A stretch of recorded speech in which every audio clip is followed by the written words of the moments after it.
students, today we are going to start chapter number 4, determinants. So far we have done the chapter number 1, relation and functions, chapter number 3, matrices. So in chapter number 3, exercise 3.4 is deleted.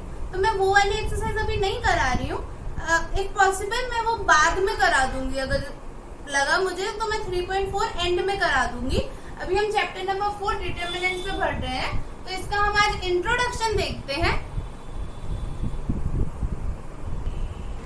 तो हम देख रहे हैं determinant का specific meaning क्या होता है.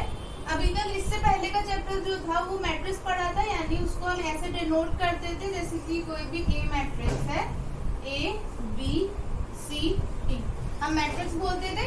But determinant का साइन होता है ये, ठीक है. जब हम ये मॉड का साइन भी होता है, बट मैं बता रही हूँ उसके लिए और उसके लिए क्या डिफरेंस है. इसमें आती है हमारी मैट्रिक्स को हम क्लोज कर देंगे, और जब हमारे ऐसे बार्स लग जाते हैं तो इसको डिटर्मिनेंट ऑफ मैट्रिक्स कहते हैं, ठीक है. मैट्रिक्स के बाद इसलिए इस चैप्टर को रखा गया है कि उसी का इसमें यूज होता है. तो ये मैट्रिक्स है, इसका डिटर्मिनेंट हम ऐसे निकाल सकते हैं, और डिटर्मिनेंट को हम डिफाइन कर लेते हैं. It is an expression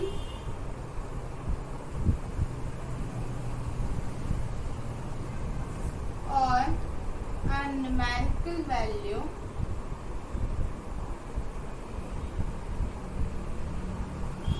associated with the square matrix. जो हमारे स्क्वायर मैट्रिक्स का ही डिटर्मिनेंट निकाला जाता है. हम इसके टाइप्स देखेंगे, इसके तरीके देखेंगे कि इसको कैसे निकालते हैं. मैं एक टिप लिख रही हूँ इसके लिए, ठीक है. जो हमारे इसका मैं मतलब बता दूं, जैसे कोई भी नंबर का ये होता है ऐसे, तो इसको मॉड्यूलस कहते हैं. बट ये क्या है? डिटर्मिनेंट ऑफ ए. इसका मतलब हम लिखेंगे, तो इसकी टिप मैं लिख रही हूँ, for matrix A determinant A is read as determinant of A, not modulus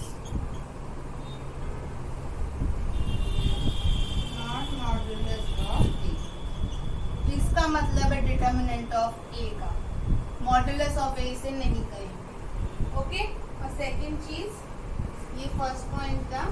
second point है, ओनली स्क्वायर मैट्रिक्स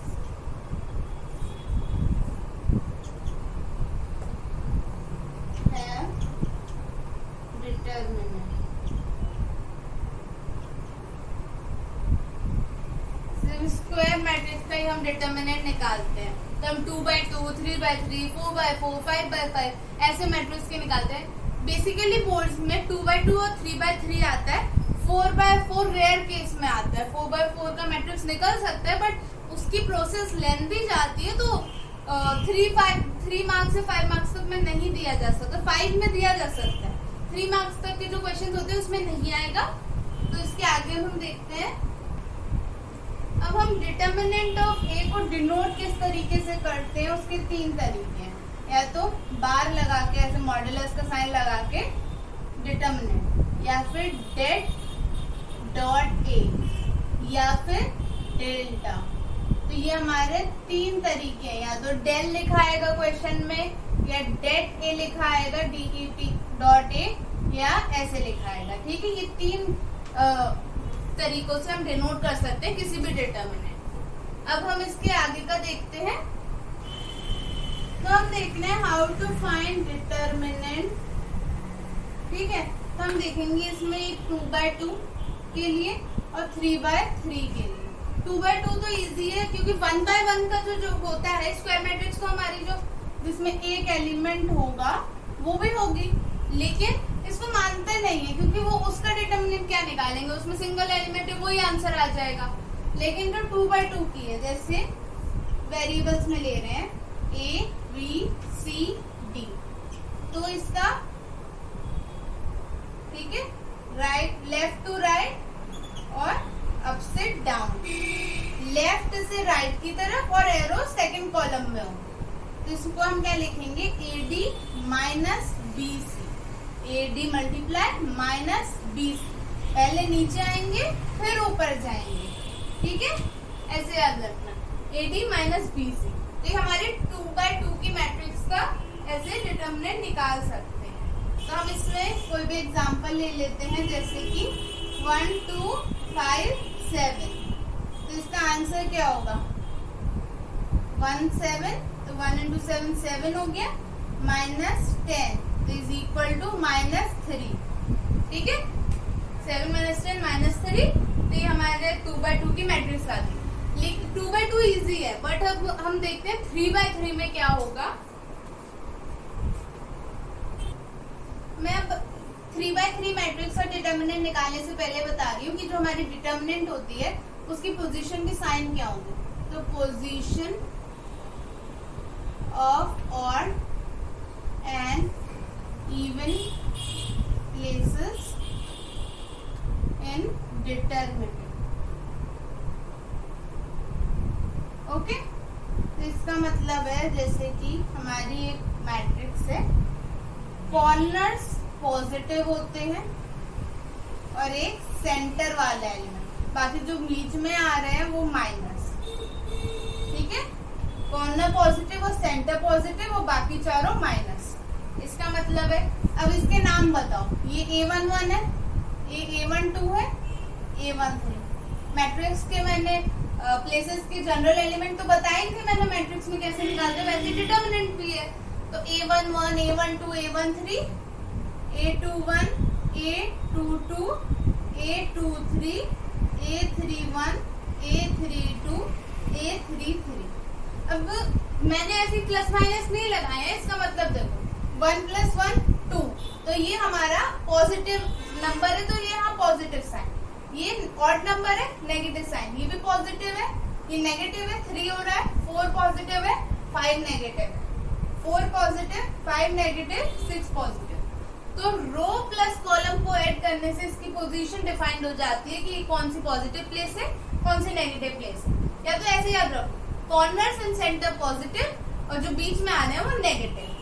तो अब इस मेथड से हम देखते हैं कि 3x3 का क्या निकालेंगे। आप लोगों ने फिजिक्स में भी पढ़ा होगा लास्ट ईयर, जब हम वेक्टर निकालते हैं तो वेक्टर में हम वही जो हम ऐसे मैट्रिक्स में हम क्या करते हैं, जैसे इसके लिए निकालना है डिटर्मिनेंट, तो ये छोड़ा और फिर इन चारों को क्लब करके मल्टीप्लाई करके निकालते हैं, क्योंकि 2x2 तो है हमारे, इजी होता है। तो एक 3x3 का एग्जाम्पल लेके देखते हैं।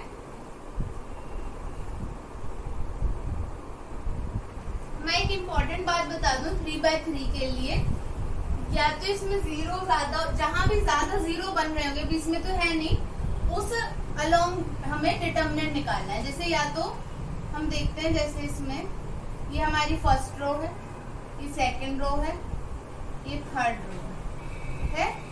तो हमने ये देखा 3 रो दी हुई हैं, तो हम किसी की भी अलोंग कर सकते हैं। You can find the determinant of this matrix of this columns and rows by using any row और एनी कॉलम। आप किसी रो के अलोंग या किसी भी कॉलम के अलोंग इसको एक्सपेंड कर सकते हैं। तो पहले हम फर्स्ट रो के अलोंग एक्सपेंड मेनली करते हैं, बट क्वेश्चन में अगर स्पेसिफिक दिया होगा कि कॉलम 2 के अलोंग करो, कॉलम 3 के अलोंग करो, कॉलम 1 के अलोंग करो, रो 3 या रो 2 के अलोंग करो, तो आपको उसमें देखना होगा कौन सी रो रही है।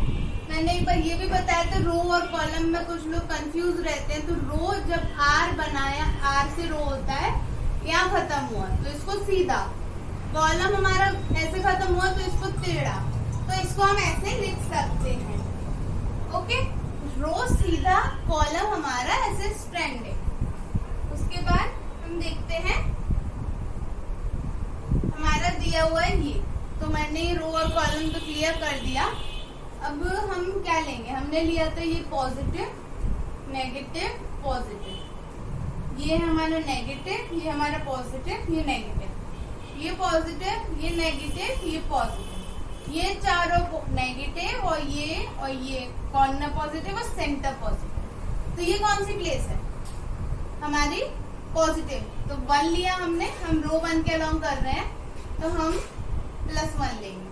फिर हमने डिटर्मिनेंट लगाया, फिजिक्स में हम ऐसे ही करते हैं जैसे हम और वेक्टर निकालने के लिए। तो इसका हम लेंगे रो छोड़ी, मतलब कॉलम छोड़ा और ये रो छोड़ी, तो 3 6 5 9। तो ये चारों को एक डिटर्मिनेंट में पैक कर दो। फिर ये नेगेटिव पोजीशन है तो -4 और -4 की कॉलम छोड़ा, -4 का रो छोड़ा, तो -4 ये है कॉलम रो, तो 2 9 6 3, इसको लिखेंगे 2 9 और 6 और 3। अब थर्ड पोजीशन +7, क्योंकि पॉजिटिव है 7, तो हम क्या लेंगे इसमें 7 का रो छोड़ा, 7 का कॉलम छोड़ा, तो 2 5 3 3, क्या लेंगे 2 5 3 3। तो हम यहाँ देखते हैं 1, और इसमें मैंने क्या लिया 27 - 30, तो हमारा -3 आ जाएगा, -4, 18 - 18 0, और +7, और ये क्या हो गया 10 - 9 1। इसको सॉल्व कर लेंगे 1, और ये -3 से मल्टीप्लाई हो गया -3, -0 +7, तो 7 - 3 4। ठीक है, आप किसी भी रो कॉलम के अलोंग अगर एक्सपेंड करते हैं तो आंसर आपका 4 आएगा। यानी अभी मैंने फर्स्ट रो के अलोंग किया, अगर मैं सेकंड रो के अलोंग निकालूंगी डिटर्मिनेंट इसको एक्सपेंड करके तो भी 4 आएगा, थर्ड रो के निकालूंगी तो 4 आएगा। अभी हम एक दो और तरीकों से इसको वेरीफाई कर लेते हैं। जैसे अभी मैं कॉलम 2 ले लेती हूँ और एक थर्ड रो का एग्जांपल ले लेते हैं। ठीक है, अभी मैंने फर्स्ट रो के अलोंग निकाला था 4 आया था, इसको लिख लो फर्स्ट रो। ठीक है, मैं आपको वेरीफाई करा के दिखा रही हूँ कि हमारे अलग अलग लेने से भी 4 आएगा। अभी हम लेते हैं फर्स्ट रो ले लिया, हम सेकंड कॉलम ले लें, तो सेकंड कॉलम में -4 लिया, एक डिटर्मिनेंट का ले लो, फिर +3 लिया, फिर डिटर्मिनेंट ले लो, फिर -5 लिया, ऐसे कंस्ट्रक्ट कर लिया।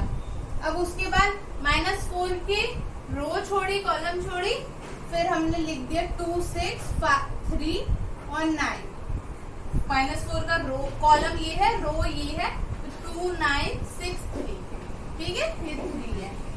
अब +3, तो +3 की रो देखो, कॉलम देखो, छोड़ो, तो 1 9 7 3, 1 9 7 3। उसके बाद -5 लिया है तो रो और कॉलम छोड़ो, तो 1 6 2 7, तो ये आ गया 1 6 2 7। इसको अब सॉल्व कर लो, -4, उसके बाद यहाँ क्या आ जाएगा 18 - 18 0, +3 9 - 21, तो 9 - 21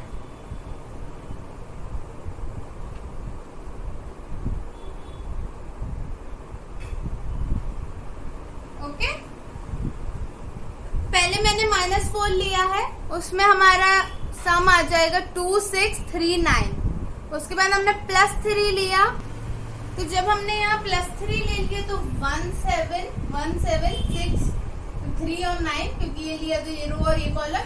फिर -5 लिया तो हमारा 1 7 2 6, क्योंकि इसकी रो और इसकी कॉलम छोड़ा। अब हम इसको सॉल्व कर रहे हैं, तो -4 आगे 0 हो गया, +3, तो ये हमारा आ रहा है 9 - 21 -12, और ये हमारा -5 लिया हमने, तो 6 और -14, 6 7 2 तो 14, तो -8। ठीक है, तो ये हमारा इससे आ रहा है। उसके बाद ये तो 0 ही हो गया, 12 3 36 और +40, ऑब्वियसली 40 - 36 4 आ गया। तो देख सकते हो यहाँ भी 4 आ गया है। किससे हमने क्या किया, सेकंड कॉलम से, सेकंड कॉलम। अब आप किसी भी जैसे आप इसको को थर्ड कॉलम या थर्ड रो या सेकंड कॉलम से सॉल्व करके देखोगे, ऐसे कर सकते हैं, first row second row third row, तो first column second column third column, किसी से भी एक्सपेंड करोगे आपका आंसर 4 ही आएगा इस मैट्रिक्स डिटर्मिनेंट निकालने पर। अब हम इसके आगे देखते हैं आगे क्या दिया है।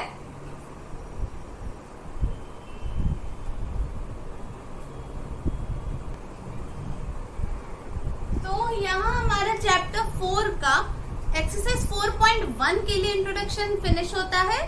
इसके बाद हम एक्सरसाइज 4.1 सॉल्व करेंगे। तब तक अभी तक इसमें हमने क्या देखा है, पोजीशन देखी है, डिफाइन देखी, डिटर्मिनेंट क्या होता है, फिर प्लस माइनस माइनस कौन सी जगह होती है, फिर 2x2 का मैट्रिक्स कैसे निकालते हैं, 3x3 का मैट्रिक्स कैसे निकालते हैं। 3x3 के जो मैट्रिक्स है उसका एक और मेथड होता है बट वो इतना इम्पोर्टेंट नहीं है तो लीव कर सकते हो उस मेथड को, जो उसको कहते हैं सेरेस डायग्राम मेथड। ठीक है, तो वो इतना जरूरी नहीं है और वो अभी आएगा भी नहीं। तो हमने 3x3 डायरेक्ट कैसे निकालते हैं वो भी समझा। हमने टिप्स देखी कि सिर्फ स्क्वायर मैट्रिक्स का ही डिटर्मिनेंट निकलता है और उसके बाद हमने देखा कि कैसे हम डिटर्मिनेंट निकाल लें और हम किसी भी अलोंग निकाल सकते हैं, किसी भी रो कॉलम के अलोंग। और उसके बाद मैंने एक और चीज बताई, जैसे कोई भी डिटर्मिनेंट है हमारा, जैसे ये है 1 5 0, ये रैंडम है 6 5 3 7 9 0, तो ये इसमें डिटर्मिनेंट है। तो इसमें हमारे इस रो में 0 आ रहा है, फर्स्ट रो और थर्ड रो।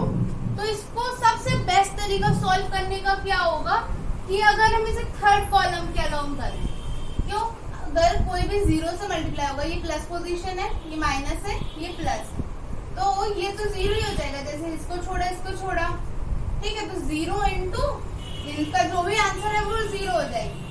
और इसको सिर्फ आपको इसके लिए सॉल्व करना पड़ेगा। तो जहां मैक्सिमम 0 होंगे उधर से डिटर्मिनेंट निकालो।